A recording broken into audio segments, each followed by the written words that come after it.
Hello, everybody, and welcome to our Genesis Client Services webinar. My name is Amber Neely. I am the Assistant Director of Clinical and Professional Services here at Genesis, and I'm joined by my two colleagues, Charlotte Weatherford and Jordan Gates, who are both counselors here at Genesis.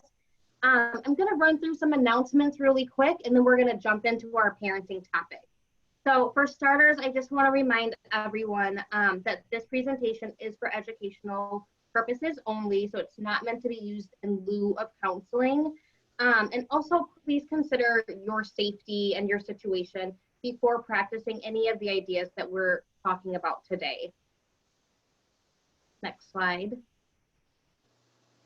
Great. Okay, so let's talk about safety. So Genesis webinar safety.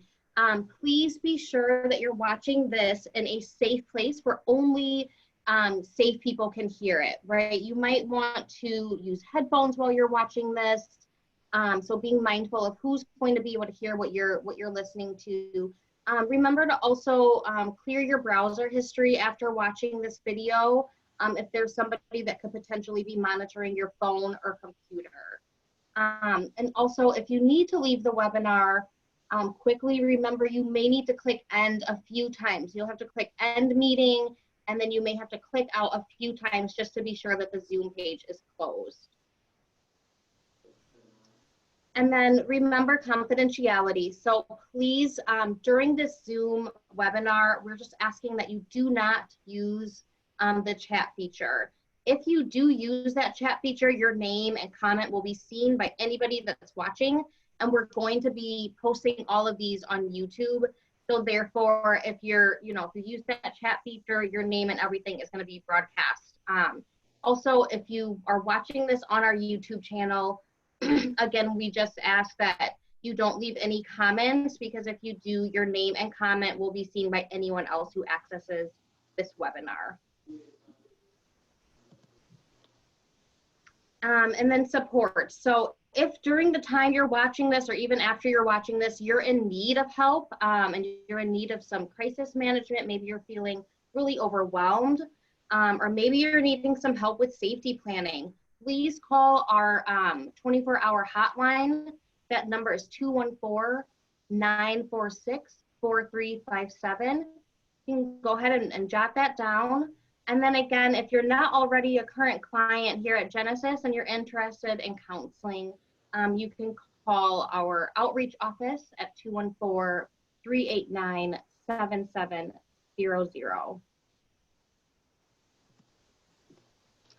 If you have any questions about anything said in today's webinar, you're going to have my information, Charlotte's information, and Jordan's information. We're going to share that with you at the end of the webinar. So we know that sometimes people are in unique situations, and we're giving some information that's pretty generalized. And so if you have a question or need help with something that we talked about today, please feel free to call us or email us at any time. If you're leaving comments on the YouTube videos, we're not monitoring those, so you'll have to call us directly if you're needing any sort of help. And then please just take a moment to write down again our hotlines here. So we have our Genesis hotline, the National Domestic Violence hotline. This is useful if anyone's watching this and they're not, here in Dallas or even in Texas. This hotline can help connect you with resources in your area. The national hotline also has a chat feature. So if calling is not an option for you, but you can text, the national hotline has that feature. Their website is thehotline.org. Again, the website is thehotline.org. And then, of course, we have the National Suicide Hotline if you're having any sort of thoughts about wanting to harm yourself, or if you're concerned about someone else having those types of thoughts, you can call that hotline as well. So now we're going to jump into our topic. So we're going to be talking about parenting with whole brain strategies. So Genesis is an agency, and we serve women and children who have been impacted by domestic violence. And we know that when children are exposed to domestic violence or any sort of trauma, even this COVID-19 pandemic, we know that sometimes there are some behaviors and things that are going on that can make it difficult for parenting. And so we're going to talk a little bit today about some whole brain strategies that are from Daniel Siegel's book, The Whole Brain Child. Over the next several weeks, we're going to be going over different whole brain strategies. And so I'm going to let Jordan go ahead and talk a little bit here about parenting during COVID. Hi, everybody. Yeah, so before we dive into parenting, I just wanted to remind you guys to take care of yourself, especially during this time with COVID-19. I know there can be a lot of extra stressors. Everyone's homeschooling, your kids are home all the time. There's a lot of daycare barriers, so definitely take that time to take care of yourself. Also remember that these are just ideas we are sharing. We know that you're the expert in your family, and these ideas may not work, you may not agree with them, so we just want to remind you that you are the expert and you get to choose what you want to implement. Practice self-care, and then check out our coping skills webinars for more direct self-care tips. So before we get into the whole brain strategies and some of Daniel Siegel's work, we wanted to talk a little bit about some common trauma responses and how domestic violence can impact kids, and we've broke it down developmentally for you guys. I definitely, these again are just some common responses. We know at every developmental age, it comes with a lot of challenges, or your child could be struggling in school, or there could be another stressor in their life. So some of these responses could just be some challenges happening to your child developmentally. It's important when I start to go through these symptoms, if you're recognizing some of your kids are having these symptoms, to kind of break it down and see, okay, when did these symptoms start? When did they increase? To see if it could be a direct result of domestic violence, or if your child is experiencing a lot of these, it could definitely, be because of the domestic violence or trauma they're experiencing right now. So for your 0 to 3-year-olds, I know you guys can read these and snapshot a picture of it if it's safe, so I'll just go through a few. But some common responses is they could have a lot of fear of separation from mom, being extra clingy to you. Even from that age, they can sense something's wrong and already be worried about your safety, and so they want to be with you all the time. You could see this if they're going to other family members, or if you're putting them down for bed, or even dropping them off at daycare or school. You can see a lot of those behaviors exhibit. Some other common responses are sleeping problems or nightmares. Nightmares is a big one. They can definitely increase when they're experiencing trauma, and it can turn into night terrors as well. Some other ones you may notice is a decrease in speech or motor skills, or maybe they're not hitting their milestones when they're supposed to. They're not walking on time or talking, or maybe they were talking and then they've stopped talking or only want to talk around you. You could notice some increased signs of fearfulness. Some examples of this would be the air conditioning kicks on, or their doorbell rings, and they get really startled easily. You can notice it in their affect and their body language as well. And you can see some other examples there. But moving on to 3 to 5-year-olds, a really common trauma symptom for 3 to 5-year-olds is they will retell the traumatic event a lot. This is really challenging for parents because maybe you don't want your child telling their preschool teacher about what's happening at home. And so this can be really difficult, but it's also a sign that they want to share their story. They want to process these feelings. And so counseling could be a great option for that. A lot of moms laugh when I say this, but I don't know if you notice, like when a 3-year-old falls on the playground and they scratch their knee, and then they talk about how they scratched their knee 100 times throughout that week. And so for that was, a little trauma in their life. It really bothered them. And so it's the same thing if they've witnessed violence or experiencing trauma in their household. It can be constantly on their mind, and they want to talk about it to try to make sense of it. Some other common responses similar to the 0 to 3-year-old age group is maybe they're regressing or acting younger than usual. So maybe they want that pacifier that you already weaned them off, or they want to be with that blanket all the time, and that soothes them. Again, they still could be having nightmares or fear of going to sleep. That would be a big sign that they're having those nightmares at nighttime, because they're scared to go to sleep, so they don't have to go through that. Maybe they have loss of interest in activities or socializing. Maybe they're already starting to complain about physical complaints that could be from anxiety, or they're manifesting it that way. That could be stomach aches or headaches, or even aches and pains in their body. And then you could also see increased acting out. Toileting issues, maybe they're having accidents in the middle of the night or even during the day is really common. Or maybe they stopped having accidents and now they're starting to have accidents again at school or at home. And you can see some other ones on there. Charlotte or Amber, before we go on to the next slide, do y'all have anything else to add?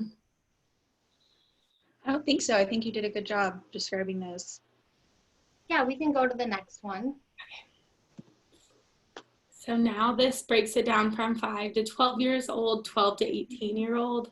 18-year-olds, I know again that you guys can see these, but a few common ones for 5 to 12-year-olds is bedwetting.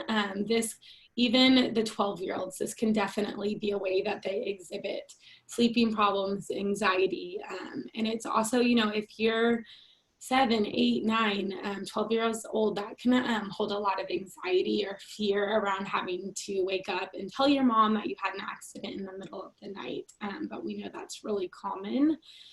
Self-abusive behaviors and self-harming can start during these ages, even thoughts of hopelessness or not wanting to be alive. Maybe they're starting to struggle in school, having failing grades. Or the opposite of that is they're doing great in school and they're manifesting through just being perfect in every aspect of their life. Maybe they're having trouble socially or stealing or acting out violently. Low self-esteem can be a common one too. So those are just some examples, and definitely important to reach out to a counselor if your child is having any of those self-harming thoughts or behaviors. And then for your 12 to 18-year-olds, again, this can be similar where they're struggling in school or doing really great in school. Maybe they're starting to get in relationships, and so it's important to make sure, provide them with that education on healthy relationships and looking for that if they have a significant other. Increased feelings of anxiety and fear, it can come out somatically, so maybe they're having stomach aches and headaches. Severe acne, we know that can happen from stress, stomach ulcers, some eating disorders, or self-destructive behaviors. And so I know the older they get, the symptoms can feel a lot more intense or dangerous. And so definitely seeking that help if you feel like your child is exhibiting some of these. Do you have anything to add? Yeah, I was just going to add that, of course, when we have our kids experiencing these types of trauma responses, especially if it's, the result of domestic violence, we know that moms might be experiencing some of their own symptoms. And so it can be really difficult to navigate. So as Jordan mentioned in the beginning, right, like taking care of yourself, giving yourself some grace, coming to this webinar and learning new strategies that you can use to help your children. But hopefully this is kind of normalizing some of what might be going on in your home. And then also, like Jordan said, right, we know that not every single thing on this list may be occurring, but we know even if just one of these behaviors is happening, it can feel really overwhelming for a family. And so just leaning on your support systems and engaging in self-care while trying to support your kiddos through this. Yes. And now I'm going to turn it over to Amber, and she's going to start diving into the whole brain child. Thank you. So yes, so like we said, we're going to be working with Daniel Siegel's Whole Brain Child over the next several weeks with these webinars. And so his whole thing is about parenting with the brain in mind. And so I love this illustration. I always love seeing pictures like this of the brain because it really illustrates what's going on inside, right? I know that most of us have heard or seen those quizzes that are like, are you a left brain thinker or a right brain thinker, right? And so when we're talking about the left brain, we're talking about the logical brain, the linear side, very literal and fact-based side of the brain. And then the right brain is kind of where emotions are and information from the body are stored. This is where things are put into a bigger context. And the goal of parenting with the brain in mind is to integrate both sides of the brain, right? If we're only operating from the left side of the brain, then we're creating somewhat of an emotional desert, right? And if we're only operating out of the right side of the brain, we're creating an emotional tsunami. And so really trying to integrate both of these parts of the brain is the goal here in parenting and helping your child. And so I think, Charlotte, you had a great example of what this might look like in a child. Yeah, so like Amber was saying, when your right brain is too developed or more developed than the left, then that's when you're going to have too much emotion. But when your left side when they're left side dominant, that means that they're not only denying their emotions and not kind of acknowledging those emotions and bodily sensations, but they're also too literal. So a good example of this is like if you have maybe an 8-10-year-old and you're joking around and having fun with them, and maybe you tell them a joke or say a joke and you give them a wink and a smile, but they don't catch those nonverbal cues. They're not getting that nonverbal communication from the right side of their brain. The left side of their brain is dominating and they're only hearing the words, and so they might not catch the context that it's a joke. I also think that it's important to keep in mind that young children are right brain dominant for a long time, and especially up until the first 3 years, which is going to look like them just living completely in the moment and not thinking about logistics and the literal sides of things. And I also think that when they start asking why so much, and when they start saying why over everything, that's when you know that their left brain is kicking in a little bit. Mm-hmm. Yeah, absolutely. And I think that's just really important to keep in mind. Where is your child at developmentally when we're trying to discipline or talk to them about something, right? If they're in this right side of their brain and they're more emotion based, it's going to be hard for you to have a sit down conversation with them and explain things in a linear way. It's going to be really difficult for them to understand that. So as we go through these different strategies that Daniel Siegel has created, that's really what this is all about, is keeping the brain in mind, meeting your child where they are, knowing that, which can be hard as a parent, that all of your children are different, right? And a lot of times their thinking is a lot different than yours. And so that means that you're having to do a lot of moving and dancing and changing throughout your day to meet your child where you are. I also just want to say, as we're going through these strategies, we know that it is very easy for us to sit on a webinar and say, try this. And we know that in person, that might not work. It might not look or play out as easily as it is for us to explain that. And so just keeping that in mind, these are tips and ideas for you to try. You might have to tweak them to fit into your family, or you might see, this doesn't work for my family. This one does, but this one doesn't. And so just giving yourself space there and some grace to know that if you watch this webinar and then you try the strategy today and it doesn't work out, that's okay.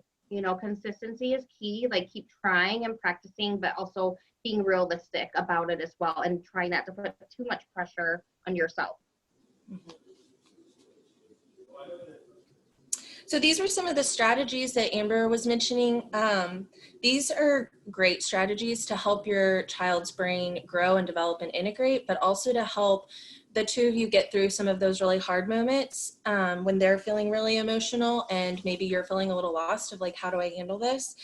These strategies can be really helpful. There's also a lot of benefits. In the short term, it's going to help your child, instead of being so reactive in the moment, it's going to help them to be a little bit more receptive to your teaching them better solutions and different solutions. In the long term, it's going to help them develop and integrate those left and right sides, which is just going to help in general, kind of all of their development. And it also is going to help y'all's relationship. It's that attunement and that attachment that's going to be so important, and that connection that's so good for your child between mom and child. So this first technique is the connect and redirect.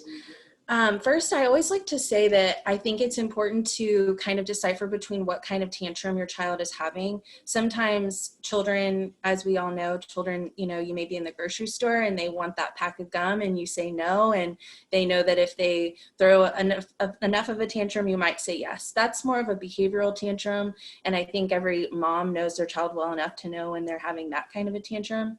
But more often they're having a kind of tantrum where they're just really overwhelmed with the emotion that they're feeling. And so this technique is going to be really helpful in connecting with that right side of their brain, that emotional side of their brain, like Amber was saying, is feeling like a tsunami. So they're overwhelmed by this disappointment or fear or frustration or whatever it is that they're feeling. And this is going to be the time where you try to connect to that right side of their brain. So oftentimes when they're difficult and upset, they have a difficult time responding to that logic. So they may not be able to understand your explanation of why, maybe, for example, they can't go to grandma's house today. They're not going to be able to absorb that logic until they've calmed down a little bit. So the first step is going to be connecting to that right brain with comfort, a soothing tone of voice, getting down to their level. Maybe you're kind of through physical touch, like maybe you're rubbing their back, reflecting what they're saying, and just helping them to kind of comfort and calm that right side of their brain. And then once they're comforted and calmed down, then you're going to be able to redirect with the left side of the brain. You're going to be able to explain the reason of why you can't go to grandma's house today or whatever the issue is, and they're going to be able to better receive that, being able to access that left side of their brain. So this is when, after they've calmed down, you can offer the solutions. Maybe this is they just had an argument with a sibling and you can come up with a compromise between the two of them and help them work that out. Is there anything y'all think you want to add to that connect and redirect? Yeah, I think just keeping in mind that, you know, like what you said, I mean, really connecting with that right brain, that might mean leaning down, getting on their level, and that might mean that this conversation and this education and discipline piece has to occur a little bit later, right? So that they're able to really, like Charlotte said, absorb that information, because as she said, during that emotional tsunami, it's going to be really difficult for them to hear you and to come up with a, you know, a new plan or a new way to respond if they're upset.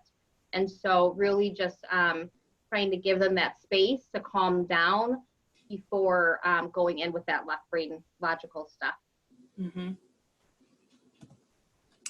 The next one's called Name It to Tame It. So this is just sort of giving your child the chance to tell the story to calm these big emotions, kind of like what Jordan was saying at the beginning, whether it's they fell at the playground and scraped their knee and they want to be able to tell people about that experience, or maybe it was a really big trauma and it was a car accident or a death in the family or something that was more impactful to them. But it's giving them that opportunity to tell that story. And in that telling that story, you can help them sort of integrate it. So like, from the left side, they're going to be able to provide the details in order and the experiences and put them into words.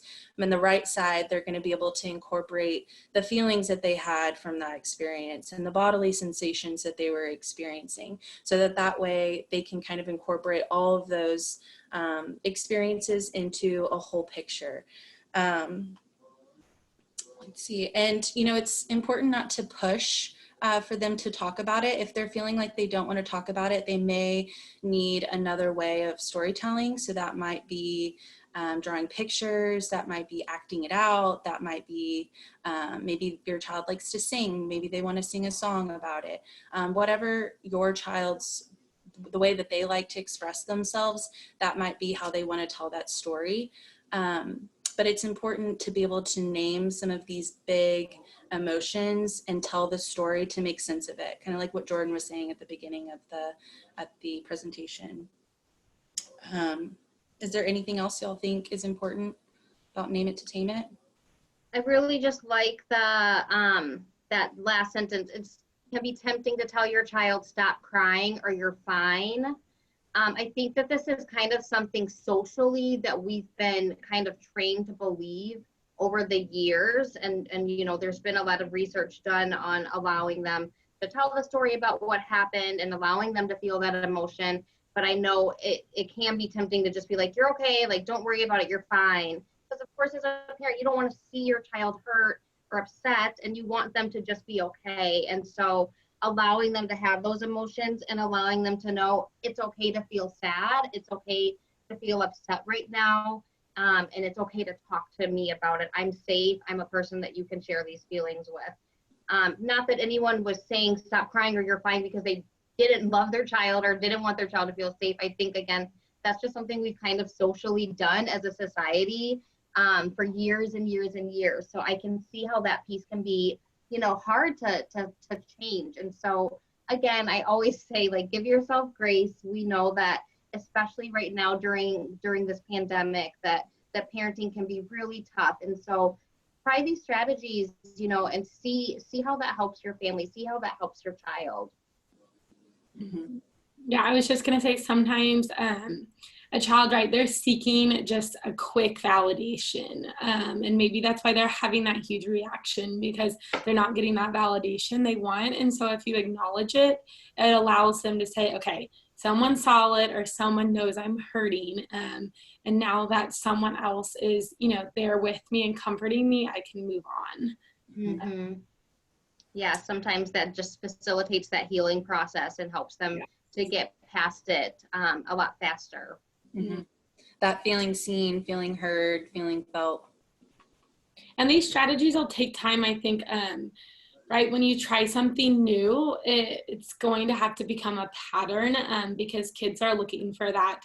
They like the pattern, they like the consistency, they know what they can expect. And so maybe the first time you do it, it goes worse than the previous time. And so giving it a chance and trying it a few times, and sometimes it may work great and sometimes it may not at all, and that's okay.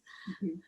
Yeah, I think you bring up a great point, Jordan, because even though you might be trying to implement some positive change into your family, change is still change and can be really hard for kids to deal with. And so, you know, they may be like, why the heck are you being nice? Or why are you telling me to tell my story? You never told me to tell my story before. Like, I don't want to tell you now. So you may get a little bit of resistance. And so, you know, consistency is key. That's with anything. You know, practicing these things and seeing what pieces of this will work for you and for your family. Mm-hmm. Well, thank y'all for watching. Feel free to take a screenshot of this slide. This is going to have all of our personal information on there, so you can call us directly at our office and email us if you have any questions or want any further information. Let us know. Yeah, we'll be here every week doing these parenting webinars. And we're gonna, like I said, we're gonna spend the next few weeks going through whole brain strategies. So next week we're gonna do strategies 3 and 4. So we're so excited to have you guys join us for that, and we look forward to sharing this information with you. Thank you so much. Thank you. And feel free to email us if you have suggestions about different parenting topics you really want us to cover. Of course, we can look into that. Absolutely. Yes. Thank you. Okay.